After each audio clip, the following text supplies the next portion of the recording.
Was this?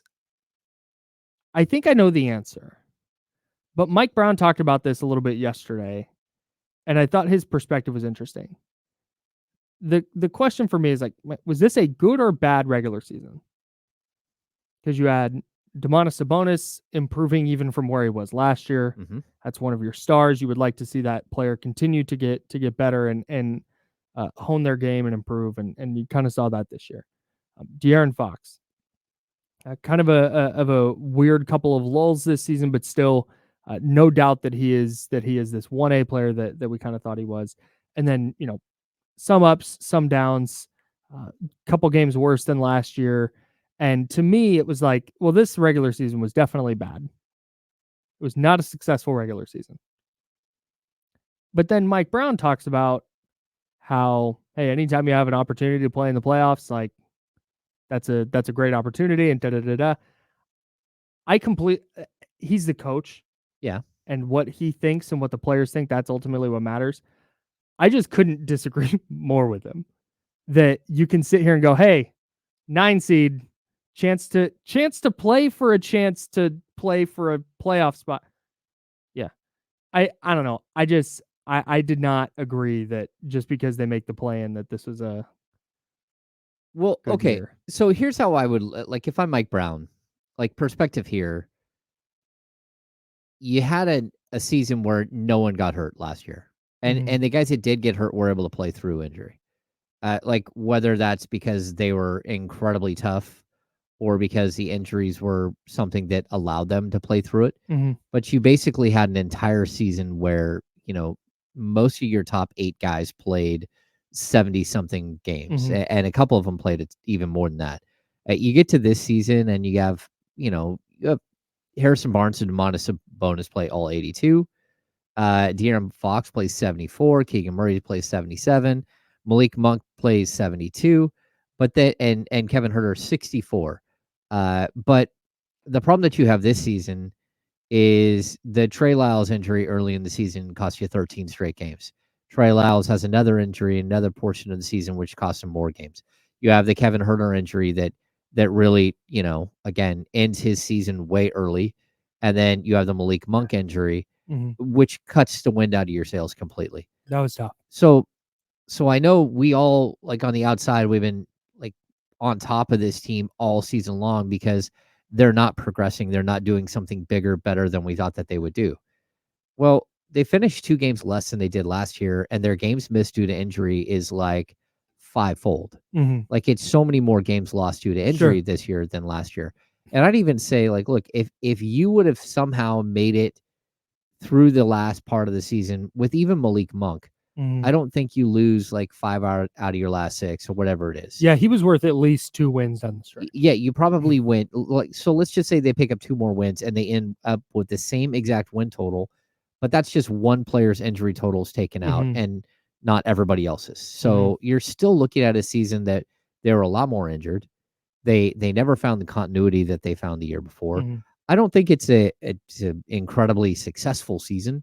But I also look at this like I got to be honest, like it's not a Mike Brown does have a point. Like, anytime you're able to play after 82 games, whether it's a play-in or not, you still you are still playing. You are still in it. And if somehow they got healthy, like, they're not going to get healthy with Kevin Huerter, but if somehow they got Malik Monk back, I think they're a dangerous team in the first round. Sure. Like, I think against OKC, sure. Okay, bring it on. You're 2-2 against a team. And the last time you played him was last week without Malik Monk, and you got killed on a horrific call late in the game that cost you a chance to win. And so, like, look, I think they can hang with OKC, but you got to get there, and that's going to be the tough thing. My pushback to that is I think this season was more normal. I feel like last season, the lack of injury stuff was what's the word I'm looking for? An anomaly. Yeah. Thank you, an anomaly. Yeah. And that's where this season would worry me a little bit. Because, yeah, this is kind of what happens. And if you're reliant on, hey, basically injury-free Yep.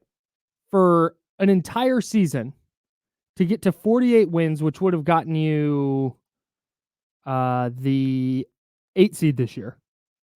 So you'd be on the road in the 7-8 game if they had won 48. That would be concerning to me. The fact that in a year where, yeah, you know what, they had some injury stuff, but it was De'Aaron Fox early in the year, but then he came back. And I know he dealt with a shoulder thing too, where he kind of played through it. And you had Domas for 82, and you had Keegan Murray for 77. Yeah, Harrison Barnes all 82. Yeah, that would be the concern for me. And again, it maybe we're looking at this a lot differently if they have Malik Monk down the stretch, because I don't think they lose the Dallas game where he got hurt. I don't think they lose that game against Phoenix. And maybe we're sitting here at 48 and we're just like, oh yeah, hey, you know, lateral move, but now they can get. But that to me would be the bigger issue. Yeah, with that. And I know people want to point at, you know, this loss or that loss, and we talked about it the whole season long. The problem that you have is, you know, if they don't lose this game or they don't lose that game, look at how close they are to being a 6 seed. What is the 6 seed? 48 games? 49. 49 and 33 for Phoenix. And that's why those things matter. It's why you can't take your foot off the gas the entire season. But at the same time, like, look, I'll just keep saying this.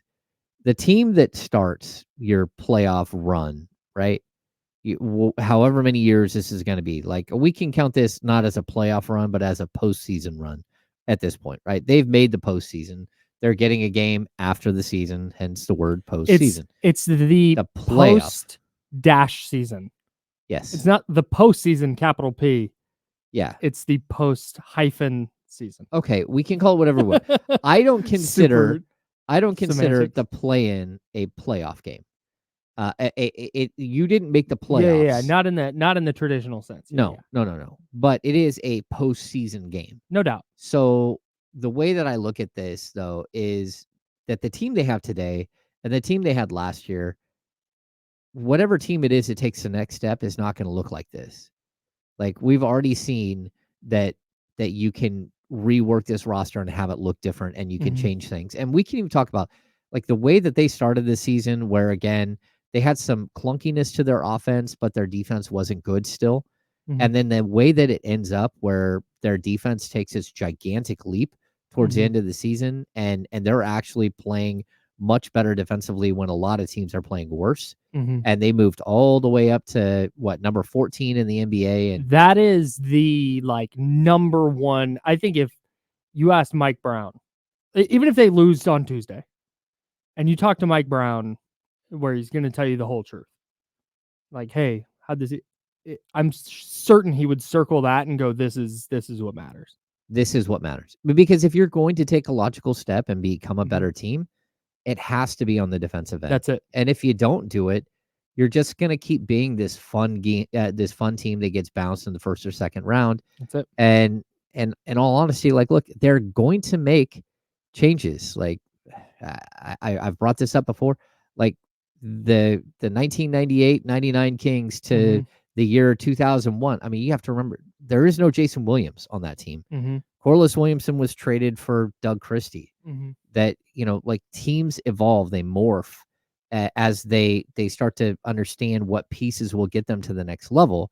And that's where this team, like, they tried the run it back thing, and that was logical. Like, it was. Like, I don't love that they 100% ran it back, but if you're this good offensively and you have a defensive-minded coach and you think he can make some defensive changes, which he did implement and did help you change. But the fact is, your offense wasn't as good as it was the previous year. Other teams made adjustments to you.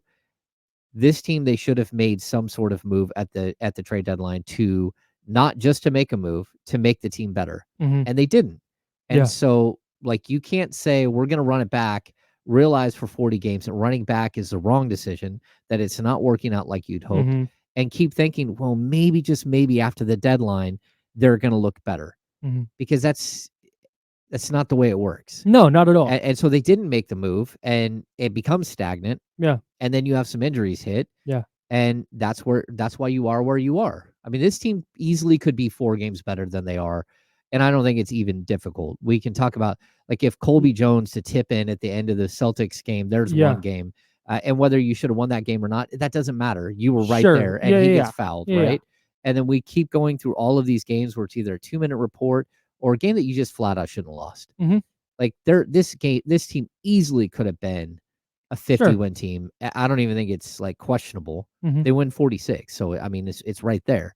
Mhm. So it's just going to be these little moves that you have to do here and there, or maybe a big move. I don't know what it's going to be, but this won't be the same team that we see come back next season. No, if there's something that Mike Brown always talks about, the opportunity from losing. And he, is very clear. I want to win every game. If I had my choice, we would go 82-0 and 16-0 in the playoffs, and that's how it would go. Mm-hmm. But the reality of sports is you're going to lose, and you're going to be defined long term about how you react to losing, not how you react to winning, and how you grow from losing and what you learn from losing. And that goes down to individual players. That goes down to team wide stuff like buying into the defense and buying in on the defensive end and what they want to do there. But I think that this goes for the front office and the coaching staff as well, in terms of, like you said, running it back was. Is it boring? Does it give you not a lot to talk about in the offseason? Like, yeah, sure. Everybody wants to win the offseason. Yep. But man, they won 48. It was year one. You had to give that group an opportunity with a couple of tweaks. You tried Chris Duarte, you tried a JaVale McGee, and it just didn't work out like you hoped. Okay, that's fine. But this is the point now where, regardless of, and the reason we're talking about this is because it to me, it's regardless of what happens on Tuesday, and then hopefully of what happens on Friday, and then hopefully of what happens in the first round of the playoffs. But no matter what transpires there, you now know, hey, this is what works here. This is what doesn't. This is the type of player that helps this Domantas Sabonis, De'Aaron Fox core. This is the type of player who helps it. This is the type who doesn't. Like, there's a very clear to me, and I think to you, and I think to most Kings fans listening to this, there's a just very clear adjustment that needs to be made to the roster and the body type and the player type and the athletic profile, or whatever this team needs. That to me is very, very clear now. Their path forward is very, very not unobstructed, but it is clear. It's simple. Like, yes. you can see what it is. And I want to pull out something that someone says in the chat. Michael, I don't know who Michael is. Mike Brown is a very media-friendly coach, so naturally guys like James are going to lean towards defending his position, but he's a very flawed coach, and McNair did nothing these past 2 off seasons. Okay, so here's what my response would be to this. Sacramento Kings have been in Sacramento for 39 seasons. Of those 39 seasons, they have 10 with a winning record. 8 of those came under one head coach, which was Rick Adelman. 2 have come under Mike Brown. Mike Brown, whatever people want to, like, he's a tremendously flawed coach. No. He's a guy who just took a loser franchise. Franchise that had lost 16 consecutive years without making the playoffs. One of the worst jobs in the NBA. I joke around about it. It's a 2-for-1 franchise. You know what that means, Kyle? What's that? You get paid for 4 seasons, but you only have to coach 2. It's like, when you go out to buy a bag of chips during the week of the Super Bowl and you buy 2 bags of chips and you get 2 more. That's what the Sacramento Kings job is. Historically. I'm doing that every time, by the way. You're buying all the chips? Yeah, it doesn't have to be just for Super Bowl. I love me some tortilla chips. They're buy 2, get 2 free. I'm in there. Sorry, keep going. Yeah, so my point is, like, look, people who say, oh, Mike Brown, like, this was just a bad coaching. Are you kidding me? He has a whole bunch of offensive players. If you look at how a guy like Keon Ellis has changed the entire complexity of their team in the final half of the season, forced into action, who is an undrafted player 2 seasons ago and got converted from a 2-way contract 2 months ago. Look how much one player can change the complexity of the team. That's what you've been waiting for. It's just players like this that can actually hold their own defensively for 30 minutes. And they haven't had them. It's been very clear from the jump, too, that that's what Mike Brown has wanted to do. And that's why I think that you have to have some grace with, like you said, the roster is not full of these defensive dogs. Like, it's just not. Keegan Murray has taken leaps there. De'Aaron is a very good defender. You just mentioned Keon Ellis. They drafted Davion Mitchell to try and help out in that respect. But he hasn't been there until recently. He hadn't been there enough offensively to reliably play him, 20, 25 minutes a night. But to me, I have a hard time right now looking at the coaching staff, Mike Brown or otherwise, and going, this is the reason they're 46-36 instead of at 50 wins. You can bemoan rotations early in the season, and maybe Chris Duarte should have played more or less, or maybe Kessler Edwards should have played more or less, or maybe Keon should have been in earlier in the season. Whatever it is, I mean, was it a perfect season from everybody top to bottom? Like, no, not at all. But I don't come away from this looking at the Kings roster and going, boy, this is the coach's fault. No. And that's why I mean, if it gets there, if they vastly improve the roster and next season it's just a lot of the same problems, and yeah, you kind of start to go, okay, what's the common denominator here? But I don't. I think coach blaming a lot of the time is overblown in any sport. Mm-hmm. But it's like with Kyle Shanahan. I'm not. They've been to 2 Super Bowls and 4 NFC title games in the last 5 years. Like, that's pretty good. You can have some gripes with game management and this and that, but overall, big picture, like, you're in a pretty good spot. And that's kind of right now that today, that's where I sit with Mike Brown. Yeah. And I mean, look, the guy has a 600 win percentage as a head coach. And you can say it's because he coached LeBron James. And I would respond, okay. And he also coached the Sacramento Kings. Mm-hmm. There's one coach who's won in Sacramento. Mm-hmm. Like, the best win percentage outside of that is Luke Walton is the second highest win percentage in the Mm-hmm. history of the Kings Mm-hmm. since they moved to Sacramento. Mm-hmm. And people say, oh, well, you traded for an all NBA center. Okay.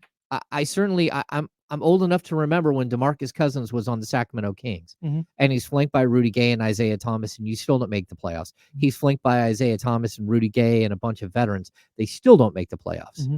Like, it's not like I'm just pulling things out of my hat here. Mm-hmm. This is a coach who took a team that had just been defunct for 16 years.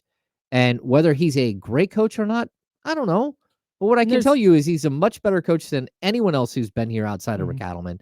And the proof is in the pudding. He actually won. Whether it's a down Western Conference year or not, I don't care. Mm-hmm.